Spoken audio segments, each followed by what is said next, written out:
Ici Éric Latour à l'Hôtel de Ville de Saint-Jean-sur-Richelieu en ce lundi 17 février 2014. Il y a quelques instants vient tout juste de se terminer cette séance régulière du Conseil de Ville. Elle a débuté par la proclamation de la Semaine des Scouts.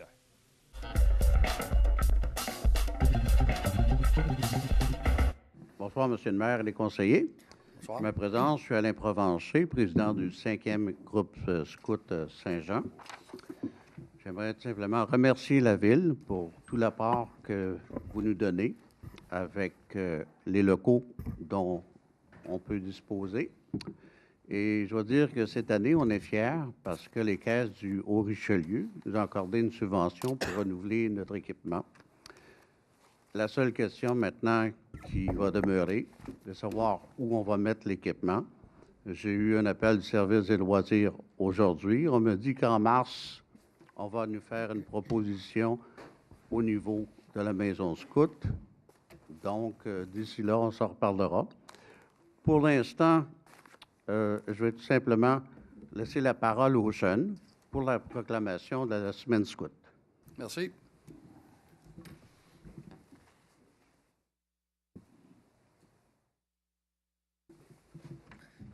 Donc, je vais parler au nom de mes deux petits jeunes qui sont en arrière. Donc, Saint-Jean-sur-Richelieu, le 17 février 2014. Monsieur le maire, mesdames, messieurs, membres du conseil municipal, j'aimerais vous remercier d'avoir accepté notre groupe à nouveau cette année. Et oui, nous sommes ici pour souligner la semaine bien spéciale pour les scouts, la semaine scout, qui se tiendra du 16 au 22 février 2014.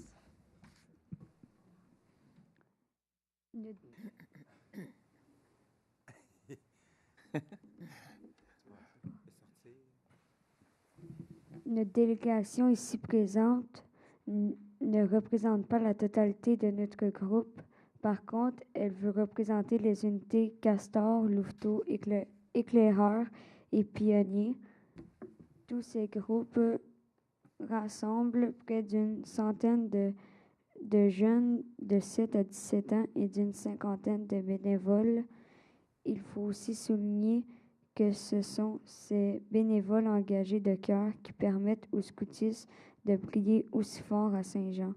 Toutes ces unités sont formées de garçons et de filles, animés par le goût de l'aventure, du jeu, du contact avec la nature, de l'engagement et du dépassement de soi avec des activités stimulantes et attirantes. Bravo.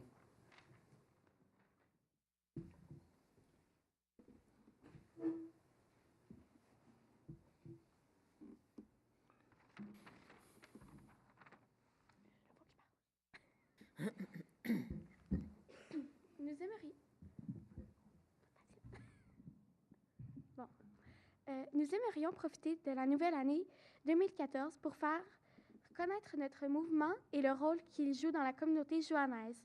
Son rôle ne se joue pas seulement en forêt à faire des nœuds et des abris, mais aussi dans de nombreuses interventions que les scouts font dans la ville année après année. Nous savons que le scoutisme est bien plus, qu'un loisir. Il éduque pour la vie.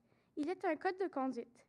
Il est un mouvement international capable d'un impact puissant. Il apporte une contribution constructive à toute la société. La bonne action des scouts s'étend dans de nombreux domaines. Nous sommes plus dynamiques, actifs que jamais. Et chaque année, de nombreux jeunes participent à la guignolée, à la Saint-Jean-Baptiste, ainsi qu'à d'autres événements ponctuels. Depuis toujours, nous avons prôné le respect de l'environnement, et c'est pourquoi que chaque année est impliqué dans des projets écologiques et communautaires tels que le grand nettoyage et le récent plantage d'arbres. Le scoutisme s'étend à la coopération, l'aventure, l'amitié et inévitablement la nature. Merci. Les jeunes participent au programme de l'Association des Scouts du Canada, offert par plus de 10 000 bénévoles généreux et dévoués. Grâce à votre précieux appui dans le dossier de la Semaine Scout, le mouvement poursuit sa mission d'éduquer les jeunes à suivre un rôle actif de participation citoyenne dans la société. Nous voulons que le scoutisme et son leadership soient reconnus comme un des mouvements prépondérants pour la jeunesse du 21e siècle. De la part des scouts de toute la ville de Saint-Jean, merci de permettre au drapeau scout de flotter sur l'hôtel de ville pendant cette semaine scout. Par ailleurs, afin de poursuivre sa mission éducative et sa contribution à la ville, le 5e groupe de Saint-Jean a grandement besoin d'aide de votre part pour faire avancer le dossier de la maison scout. En effet, pour poursuivre nos activités et en faire bénéficier la ville, il nous faut un local qui subviendra à tous nos besoins. Ce local est indispensable pour le bon fonctionnement de toutes les unités. Au nom des groupes scouts de Saint-Jean-sur-Richelieu, merci et bonne soirée. Merci.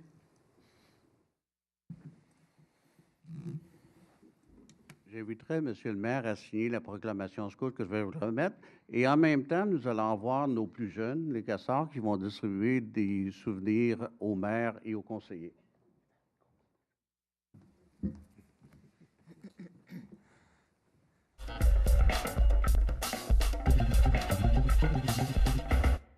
Il me fait plaisir ce soir de déposer au nom des 3223 citoyens qui l'ont signé la pétition ci-jointe à l'effet de vouloir protéger de façon intégrale et perpétuelle le boisé situé au sud de la route 104, dans le secteur l'Acadie, dans la ville de Saint-Jean-sur-Richelieu et en bordure des limites territoriales de la municipalité de la Prairie.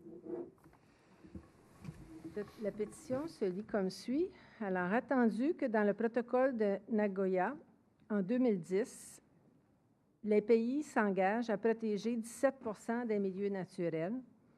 Attendu que le Québec préserve actuellement 12 % de son territoire sous forme d'aires protégées et que le MDDEFP s'est fixé une cible de protection, bon, c'est marqué 12 %, mais ils l'ont ajusté, je crois, à 17 % aussi, là, de la superficie de son territoire pour l'année 2015. Attendu que la plus grande biodiversité du territoire québécois se trouve dans la partie méridionale de celui-ci et que seulement 4,8 % de la zone sud est protégée en mai 2011, pourcentage bien en deçà des autres secteurs terrestres québécois. Attendu que la ville de Saint-Jean, dans sa politique environnementale, a comme objectif de mettre en place progressivement des mécanismes de protection, restauration et mise en valeur de l'environnement et d'implantation d'une saine gestion environnementale dans le but de maintenir un haut standard de qualité de vie sur son territoire pour l'ensemble de sa population actuelle et pour les générations à venir, qu'il annonce que, et là c'est une citation, que le plan protégera plus de 70 % des milieux humides en zone blanche, ainsi que différents habitats d'intérêt écologique présents sur le territoire. Attendu la qualité exceptionnelle de ce boisé au niveau de sa biodiversité, d'immenses pins blancs, des hêtres, des carriers de plus de 100 ans, des chênes, des érables rouges, des charmes de Caroline et des ostriers de Virginie, de nombreuses fougères, etc. En plus des rainettes versicolores, des salamandres maculées et celles à points bleus, sans compter de multiples insectes et les oiseaux qui s'en nourrissent. Attendu que le boisé 104 l'Acadie est un milieu humide, et ces milieux humides, contribuent à améliorer la qualité de l'air et de l'eau, à rafraîchir les températures en été, à faire barrière sonore contre les bruits de la route 104, à la tranquillité des quelques 600 personnes. En fait, c'est des résidences. Il y a beaucoup plus de 600 personnes, mais 600 résidences vivant dans les secteurs adjacents, en plus du plaisir qu'ils apportent à de nombreux citoyens lors des activités hivernales. Nous, sous-signés, vous demandons d'intégrer ce boisé dans le plan de conservation des milieux naturels en zone blanche de la municipalité dans un premier temps et ensuite de faire en sorte que ce boisé soit intégré dans la ceinture verte de Montréal ou dans la continuité du corridor forestier du Mont-Saint-Bruno, selon le choix des spécialistes. Là, c'est la pétition. Maintenant, cette pétition est l'expression d'un véritable exercice démocratique où des citoyens ont à cœur la conservation des milieux naturels environnants pour leur propre qualité de vie et pour les générations futures. Ces signatures ont été recueillies pendant la période du 19 juin 2013 au 15 février 2014. L'été dernier, un porte-à-porte des 2 secteurs entourant le boisé est entrepris, soit le secteur du Parc-Rémillard et le secteur Ruisseau des Noyers. De plus, des documents de la pétition ont été simultanément signés à même 2 commerces dépanneurs de ces secteurs. Comme vous serez à même de le constater, une très grande majorité de citoyens de ces secteurs ont signé cette pétition. Puis, le territoire de signature a été élargi et des contacts de citoyens se sont ajoutés. C'est ainsi que nous avons pu recueillir toutes les signatures, d'abord à l'Acadie, puis dans les autres arrondissements de Saint-Jean-sur-Richelieu et même des citoyens des municipalités environnantes. Ainsi, selon les principes directeurs 2 et 3 de la politique environnementale de la Ville, nous demandons à l'administration municipale actuelle de la municipalité de Saint-Jean qu'elle prenne, à court terme, les mesures nécessaires afin de conserver intégralement et perpétuellement le massif forestier situé au sud de la route 104 dans le secteur L'Acadie et près des limites territoriales de la municipalité de La Prairie. Les citoyens sont préoccupés par le faible pourcentage des milieux naturels couvrant le territoire de Saint-Jean-sur-Richelieu, ce qui met en péril les enjeux de biodiversité. La conservation de ce boisé se revêt d'une importance capitale car il est situé géographiquement en continuité avec le corridor forestier du Mont-Saint-Bruno à l'échelle de la Montérégie et son positionnement est aussi en accord avec le projet de ceinture verte de la communauté métropolitaine de Montréal. Alors, c'est 2 atouts importants, en tout cas, puis je pense que ce serait important là, de voir comment on peut greffer ce massif forestier-là à ces ressources-là qui existent. Okay. Merci. Monsieur Fecteau. Monsieur Fecteau.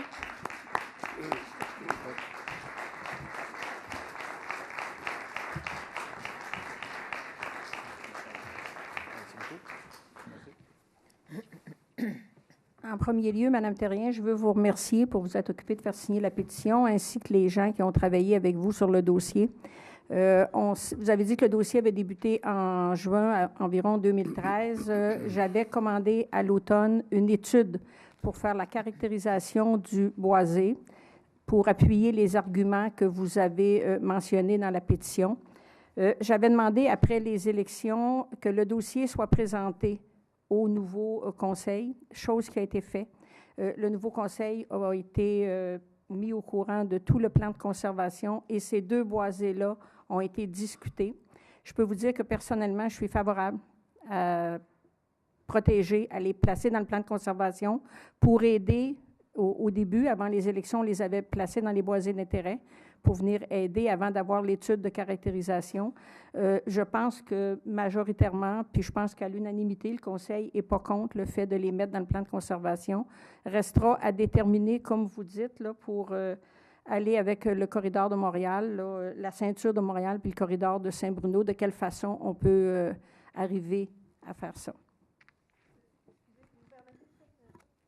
Par rapport à ça, c'est que moi, j'ai déjà parlé à M. Primo du MDDEFP qui me dit que le corridor forestier du Mont-Saint-Bruno arrête à la 104. Okay. Alors, je vous donne ça comme atout parce que je me dis il y a des budgets quand même importants pour aider à continuer le corridor du Mont-Saint-Bruno. Alors, je me dis, tu sais, on a la 104 à traverser. Okay. Je vous donne ça comme tuyau.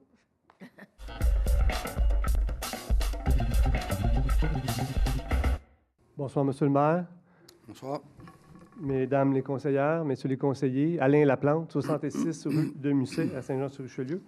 J'aimerais ce soir revenir, Monsieur le maire, sur le dossier des golfs et des boisés dans le secteur Saint-Luc. Est-ce que la Ville nourrit, oui ou non, un projet de développement résidentiel sur le terrain de golf des Légendes et le terrain de golf de la mairie? On va prendre vos questions délibérées, puis après ça, on va pouvoir vous répondre dans un autre temps. Vous n'avez pas de réponse? Je n'ai pas de réponse à vous donner ce soir. J'ai dit, je vais prendre votre question délibérée. On est à la période des questions. Il faut que je me discipline. J'apprends à me discipliner. Mais les questions nécessitent des réponses? Je prends votre question délibérée. La réponse là, que vous me posez, je n'ai pas une réponse complète à vous donner. Je vais y revenir. Donc, monsieur le maire, vous J'ai n'êtes une pas en question. mesure de me répondre ce soir si oui ou non la Ville nourrit un projet de développement résidentiel sur le terrain de golf des Légendes et le terrain de golf de la mairie. Je vous ai donné ma réponse sur la planche. J'ai dit que je prenais votre question délibérée et je vais répondre ultérieurement. Pour quand une ville transparente, monsieur le maire? Ça, c'est pas une question. Monsieur, vous n'avez pas la réponse, mais malgré cela, vous avez quand même, lors du dernier plan triennal des mobilisations, le 16 décembre dernier, vous avez quand même réservé des montants, alloué des budgets dans votre plan triennal pour faire des plans pour un projet de développement résidentiel sur les terrains de golf. Et vous ne savez pas ce soir si vous avez un projet ou non. Monsieur le maire, soyez C'est sérieux. pas ça que je vous dis. J'ai dit que je prenais votre question délibérée et que je vous répondrai plus tard. Pourquoi vous refusez toujours de dévoiler la liste détaillée des projets au plan triennal? Est-ce que vous avez beaucoup de projets comme ça que vous voulez nous cacher? Ça, c'est pas une question. Je réponds aux questions. C'est la période des questions, M. Leblanc. C'est ça. Pourquoi ne dévoilez-vous pas la liste des projets, la liste détaillée des projets au plan triennal? Ça va tout donner, M. Leblanc. Je vous dis que ce soir, la question que vous me posez, je la prends délibérée puis je vais vous répondre plus tard. Vous allez avoir toutes les réponses transparentes et pertinentes. Mais ce soir, je prends votre question délibérée. Monsieur Fecteau, ce qu'on voit ce soir, c'est pas du tout de la transparence et je vous informe que je suis très déçu de vos réponses. Bonsoir. Merci, M. Leblanc. C'est votre opinion.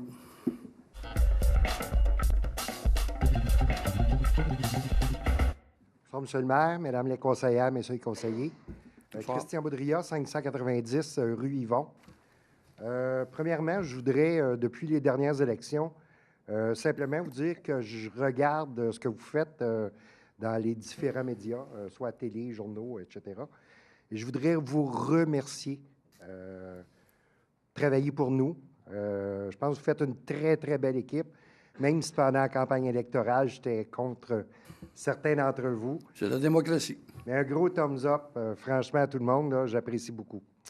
Maintenant, au parc Mercier à Iberville, je vous ai lancé l'idée d'une glace réfrigérée, un peu comme on a eu déjà, là. Mélanie n'était pas au monde dans ce temps-là. Je pense que non. S'il y a quelque chose, je suis un citoyen là, qui est prêt à aider. Je suis à votre service. C'est gentil, Ben, merci. je travaille là-dessus, donc c'est sûr que je vais vous contacter. Tout à fait, Mélanie. Merci.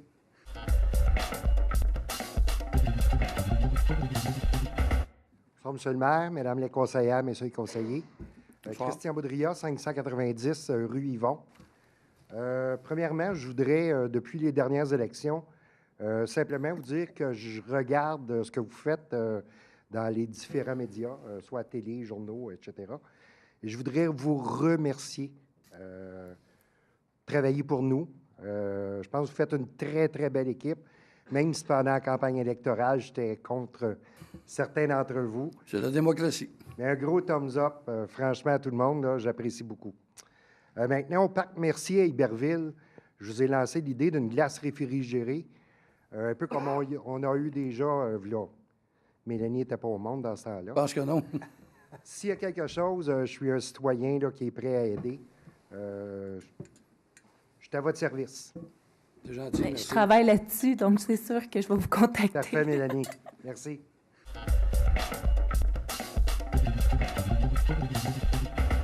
Bonjour, M. le maire. Félicitations pour votre nouvelle nomination ici à Saint-Jean. Mon nom est Léon Claire. Je reste à rue Salaberry. Moi, c'est juste pour vous faire ce bref, là. Moi, j'ai fait partie du camping en 2003, fermeture centre bien-air en Albourgard. J'ai souvent parlé aux conseillers quand je les rencontrais. Je leur demandais qu'est-ce qu'ils pourraient faire de ça. J'ai parti 5 ans, moi, de la ville de Saint-Jean. J'ai revenu, puis j'ai vu qu'il n'y avait rien de fait. Souvent, je lis le journal, puis je vois qu'il y avait M. Jean Fontaine, puis il avait fait une étude de qu'est-ce qu'il pourrait faire pour les réouvrir. Soit peut-être pas comme avant. J'ai été 10 ans, là, moi, là. J'ai été directeur, j'ai été vice-président, puis je m'occupais du camping, puis on avait un code d'éthique, puis on y suivait. Je me suis aperçu, en parlant avec quelques conseillers, il y en avait qui n'étaient pas au courant, ils pensaient qu'on faisait ça de notre manière, mais on avait un code d'éthique. À l'époque, c'était M. Michaud. Quand on signait un bail, on avait un code d'éthique, on le suivait le plus possible à la lettre. Je voudrais voir si vous allez faire une étude pour pouvoir, à quelque part, pour que ça redevienne peut-être pas comme avant. On était 30 campeurs, et puis on le tenait bien. Et puis je tiendrai à ça à cœur. Puis j'étais encore peut-être un des seuls survivants qui vit depuis ce temps-là. Et puis, j'ai passé sur le journal avant les élections, puis j'ai fait une joke avec ça, le journaliste. Et puis, je sais pas, j'aimerais ça voir le jour de ça. Je me tiens là. Moi, je suis un retraité, puis je me promène, puis j'aime bien le plein air, j'aime bien le camping. J'ai voyagé beaucoup. Puis je pense qu'à Saint-Jean, ici, ça a l'importance d'avoir un camping dans chaque ville. Partout ce que j'ai été, il y en a. Ici, il est fermé, il y en avait. Autrefois, c'était M. Dalbec qui était là. À quelque part, j'étais pas de la même longueur d'onde que lui, il se sauvait quand je voulais lui parler. Moi, j'ai déjà dit, moi, dans ma vie, mon instruction, je l'ai appris dans la rue, en travaillant, sa construction, faire un paquet de choses. Puis je pense que je suis aussi logique que toi, je pourrais l'être. En fait, ça, que vous prenez connaissance de ça. Merci beaucoup de m'avoir écouté. Merci. Le parc Ronald-Beauregard, on travaille sur ce dossier-là. Il y a des choses à faire intéressantes. Il y a beaucoup de nouveaux arrivants au niveau de Saint-Jean. C'est une place qui est vraiment occupée, mais il y a de quoi à faire. Mais je peux juste vous dire que ça fait partie de nos plans là, de proximité et à court terme de faire quelque chose d'un petit peu plus structuré au niveau du parc Ronald-Beauregard. Je vous remercie beaucoup. Je vais vous suivre à l'œil là-dessus. Il n'y a pas de problème, vous pouvez me suivre. Vous allez voir que je ne me sauve pas, je laisse en place. Il n'y a pas de trouble.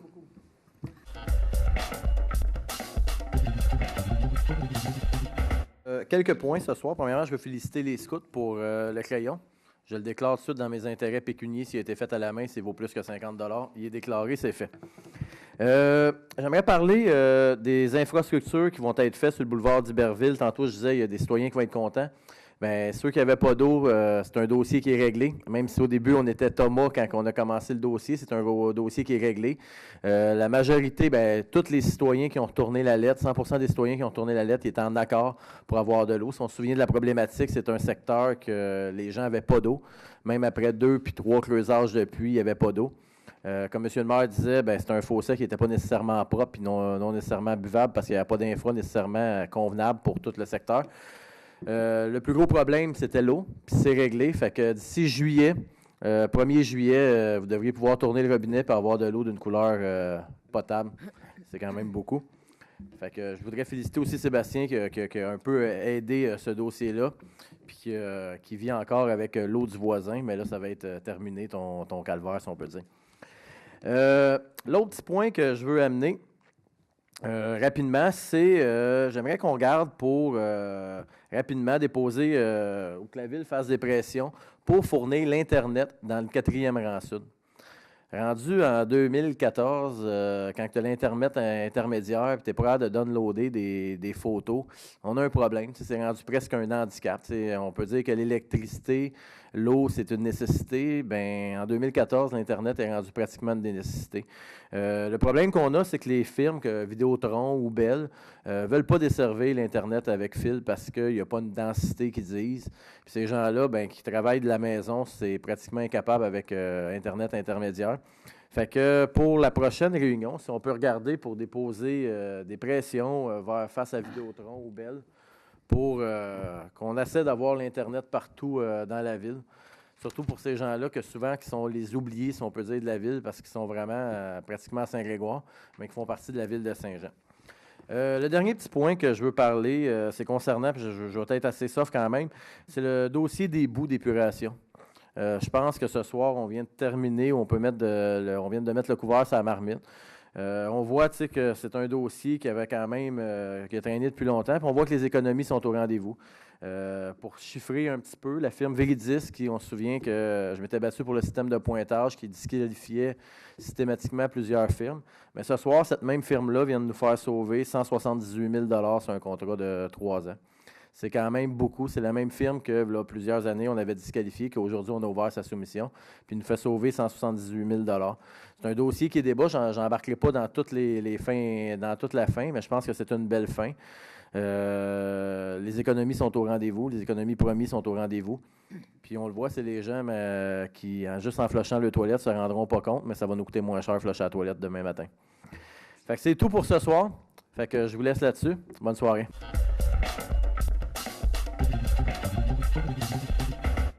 J'aimerais mentionner, parce que je sais que quelqu'un a mentionné concernant le trafic sur le boulevard Saint-Luc, dans le coin du IGA, c'est qu'il va y avoir une étude de circulation qui va être faite sur le boulevard Saint-Luc entre Champlain et jusqu'au rond-point. Donc, ça va tout être étudié de revoir cette circulation à cet endroit-là. J'aimerais aussi donner mes commentaires concernant la problématique du stationnement autour de l'hôpital qui a été mentionnée dans le journal de la semaine passée. Il y a vraiment une problématique du stationnement autour de l'hôpital qui va même jusqu'au CLSC. Moi, dans mes porte-à-porte, ça m'a été mentionné à chaque fois. Et surtout avec l'agrandissement de l'hôpital, ça va être encore un plus gros problème. Mais on est déjà en contact avec les gens pour l'agrandissement pour essayer d'améliorer et d'essayer que les citoyens aient le moins d'inconvénients possible. Merci.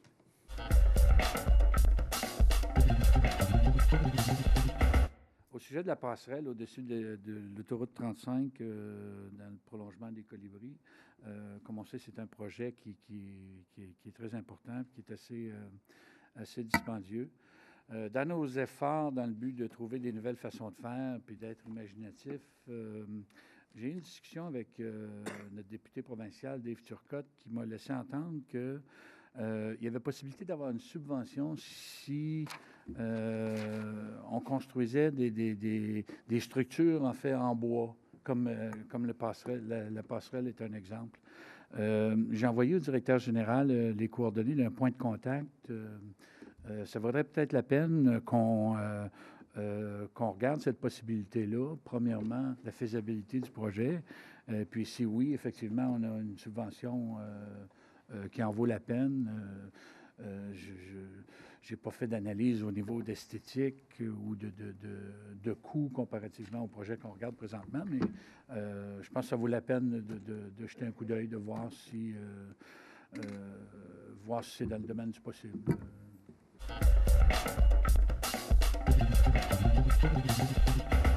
Je vais y aller un peu avec M. Quentin. J'ai eu le même genre de discussion, donc j'aimerais vraiment qu'on regarde ça au niveau de la passerelle. Puis selon certains dires, ça sauverait énormément de coûts. Mais en même temps, ça l'occure qu'au niveau du Québec, on encourage plusieurs entreprises ici du Québec, qui est le bois du Québec. C'est un peu la subvention qui est donnée par le provincial du bois du Québec pour nous permettre lors qu'on fait une infrastructure, nous donnerait peut-être la possibilité de faire la passerelle. Deuxième des choses, pour ce qui est de l'environnement, puis pour ce qui est de la protection des boisés, c'est sûr et certain, comme Mme Marcoux l'a mentionné au niveau du conseil, c'est sûr et certain, lors de votre présentation, vous avez ma position et mon appui dans le boisé de la 104, qui actuellement, d'une certaine mesure, si je ne me trompe pas, est protégé par certains règlements municipaux. Donc, actuellement, mais pour le mettre dans le béton, on y travaille très fort. Je siège ici actuellement sur le comité d'environnement durable et on travaille actuellement. Ça fait partie des priorités d'essayer de trouver une façon, un peu comme vous avez mentionné. Donc, j'ai pris note des choses que vous avez mentionnées. Je vais travailler avec vous, Mme Marcoux, ça va me faire plaisir là-dedans, d'essayer de trouver des façons, puisque ce qui nous reste ici à Saint-Jean-sur-Richelieu est très minime. Et je pense que ça devrait être vraiment quelque chose de vraiment bien. Ça, c'est mon premier point. Deuxième point, au niveau de transparence puis de rigueur, c'est sûr et certain c'est une continuité. On commence ici depuis le mois de novembre, mais je regarde autour de la table des conseillers. On y travaille très fort. Je pense qu'on va y arriver. Il y a certaines méthodes, puis j'espère que les citoyens vont être contents, puisqu'il y a un travail et il y a un processus qui se fait. Et je pense que plus que ça va aller, ça va nous permettre de faire le ménage et au moins d'ouvrir les livres, puis de mettre tout ce qu'on fait de plus en plus visible. Mais ça, vous avez ma parole là-dedans.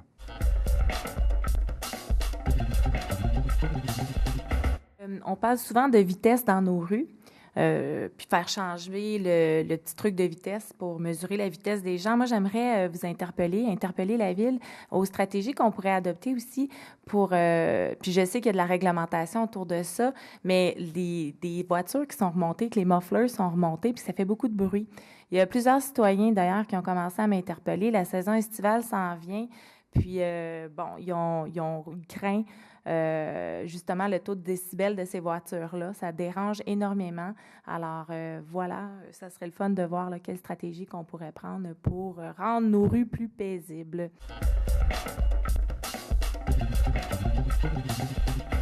Merci d'avoir été là. On se fixe rendez-vous la semaine prochaine alors que nous allons vous diffuser de nouveaux extraits de cette séance du Conseil du lundi 17 février 2014. Ici Éric Latour à l'Hôtel de Ville de Saint-Jean-sur-Richelieu. On vous souhaite bien sûr une bonne journée ou encore une bonne soirée.